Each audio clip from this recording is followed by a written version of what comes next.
PAS ke, Bersatu ke, yang penting melawan Pakatan Harapan, kata mereka. Dan juga Pakatan Harapan dan juga Barisan Nasional yang di dalamnya ada DAP. Itulah. Jadi Haji Khalid, jadi satu persoalan, siapa yang sebenarnya kuasai Perikatan Nasional ni? Baik. Assalamualaikum warahmatullahi taala wabarakatuh. Bismillahirrahmanirrahim. Alhamdulillahirabbil alamin. Wassalatu wassalamu ala sayidina Muhammad wa ala alihi wa sahbihi ajmain. Ini memang satu soalan yang sebenarnya agak sukar untuk kita jawab, ya.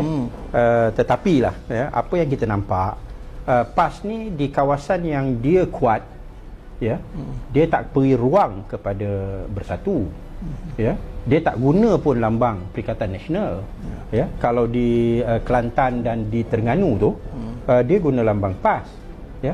Maknanya PAS ni dia ada politik yang tersendiri dan agenda tersendiri. Dia menggunakan Perikatan Nasional sebagai satu front untuk di negeri-negeri yang dia tak kuat, ya. Maknanya kalau dekat Kelantan dengan Terengganu ni dia dah rasa dia kuat, dan dia anggap rakyat dekat Kelantan dan Terengganu ni memang tak ada kemahiran dan kebijaksanaan politik, tak boleh terima Perikatan Nasional, lambang Perikatan Nasional, kena pakai lambang PAS juga. Dan ini juga sebahagian daripada proses indoktrinasi mereka, iaitu mereka nak orang ni walak kepada PAS, lambang PAS. Macam PAS ni dah jadi agama. Ni kalau lain kali bila tanya dia, awak agama apa, dia kata aku agama PAS. Senanglah macam tu, ya. Pasal PAS Islam PAS kan. So kalau kita tengok di Kelantan dan Terengganu, memang dia kena pakai lambang PAS. Sedangkan apa masalahnya untuk menggunakan lambang Perikatan Nasional, ya, macam UMNO dalam Barisan Nasional, walaupun dekat Kelantan dan di Terengganu dia pakai lambang Barisan Nasional, dia tak ada kata kami tak kami orang Melayu semua lalu kita pakai lambang UMNO. Tapi PAS ni maknanya dalam tempat yang dia berkuasa, dia genggam, dia tak nak lepas, dan dia menggunakan Perikatan Nasional tu untuk kepentingan dia di negeri-negeri yang dia tak kuat, ya. Tetapi keikhlasan dan kejujuran dia kepada rakan dia memang tak ada, ya.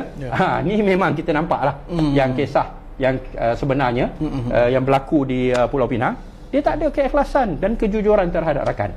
Dia gunakan Perikatan Nasional ni di negeri-negeri yang dia tak mempunyai sokongan dan pengaruh, dan melalui Perikatan Nasional ini dia akan membina kekuatan hingga akhirnya bila negeri-negeri itu pun jadi macam Kelantan dan Terengganu, dengan Bersatu dan Perikatan Nasional pun dia akan tenang keluar.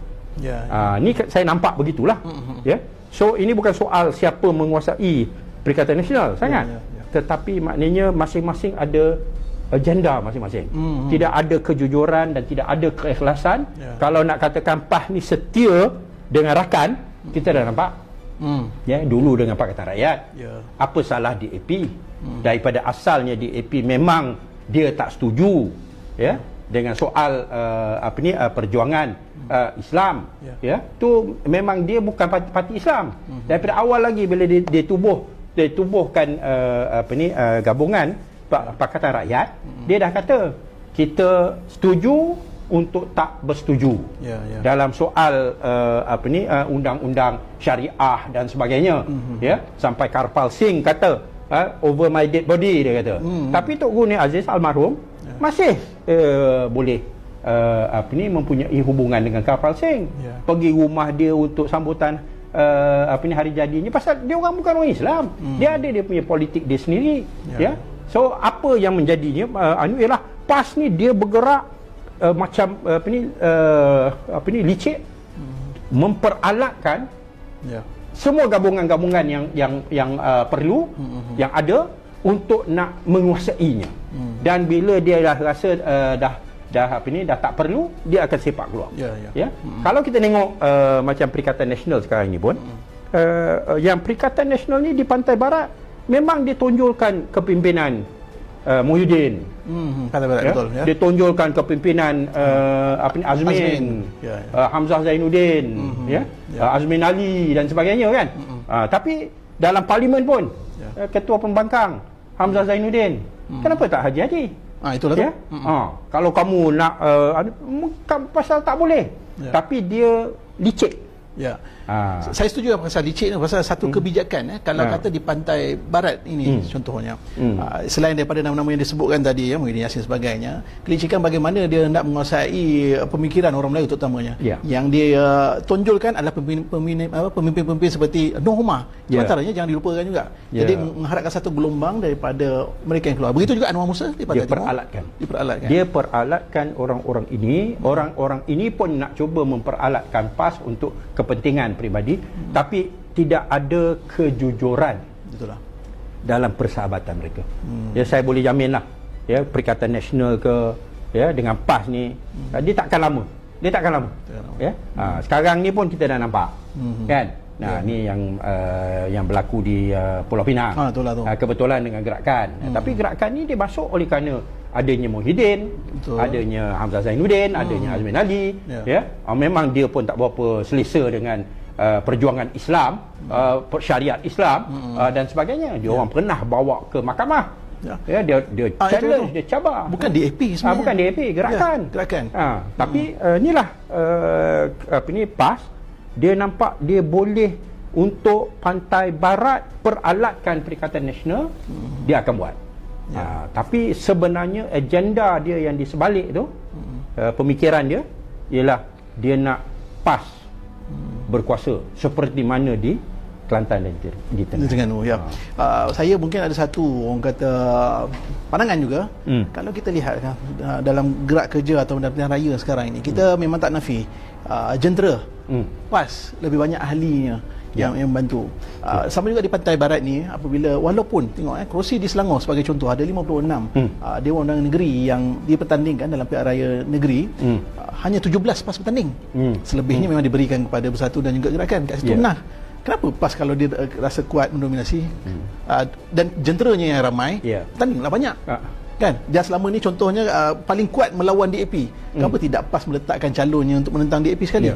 Ini antara yang kita lihat sebenarnya percanggahan dan juga kelicikan. Bagaimana orang Melayu dia lihat benda ni dia tak nampak. Kerana mainan-mainan perkauman seperti ini. Maknanya PAS ni dia punya politik ni betul-betul politik Machiavelli. Dia bukan ada messaging, prinsip yang dia nak sampaikan. Dia saling memperalatkan individu. Dia peralatkan siapa saja yang dia boleh untuk dia menang dalam pilihan raya.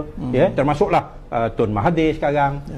Dan Tun Mahathir pun dia sanggup kerana dia pun ada agenda dia yang tersendiri. Tetapi hakikatnya Perikatan Nasional ni satu gabungan yang tidak ada keikhlasan dan kejujuran.